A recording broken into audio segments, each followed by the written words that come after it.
senyika ndo patazosvikira tatozobvumirana senyika kuti tatsamwa tane hasha dzekurwa vabereki, tane hasha dzekurwa vanambuya vane 94 years.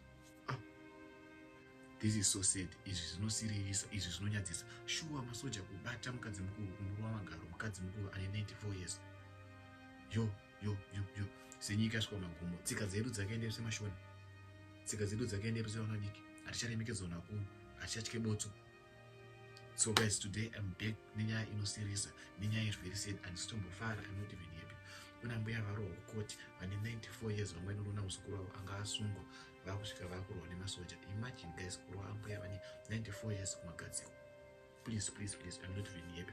Ndachikumbira kuti vane 18 years and below vambobva pavidhio iri uye vakagara pano anyari kani. Ndachikumbira kuti mubvise vidhio pano nekuti pane mashoko anenge anotinyadzisei achabuda muvidhio iri. Ndatenda zikurusa. So let me play the video for you. Muone nyaya varwerwa nyasina but apa funny thing is mageto youths vanhu vakusika comment section. Tarisema comment.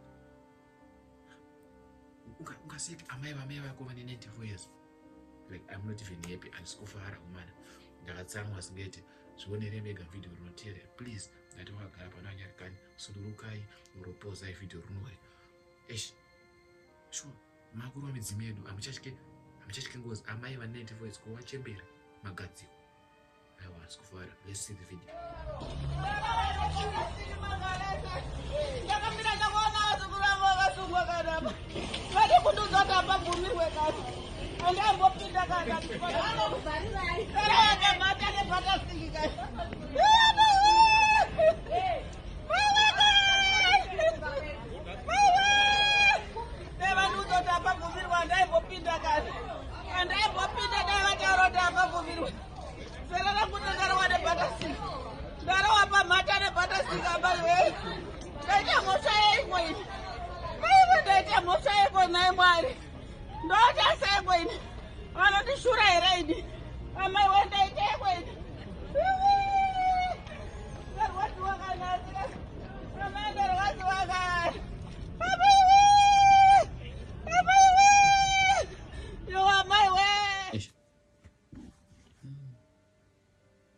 Guys, it is not serious, guys.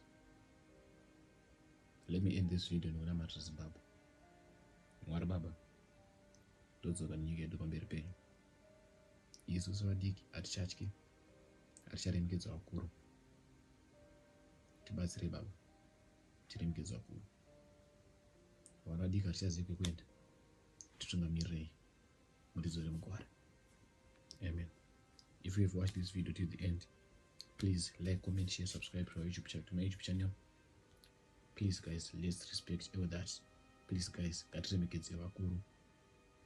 Ngasarasei chivanhu nekuda kwetekinoloji kana nekuda kwehasha dzenyika. Makomborero edu anobva kuvanhu vakuru. Thank you for watching. Please subscribe, like, comment, and share. Tugone mune video inotera. See you in another video. Peace out.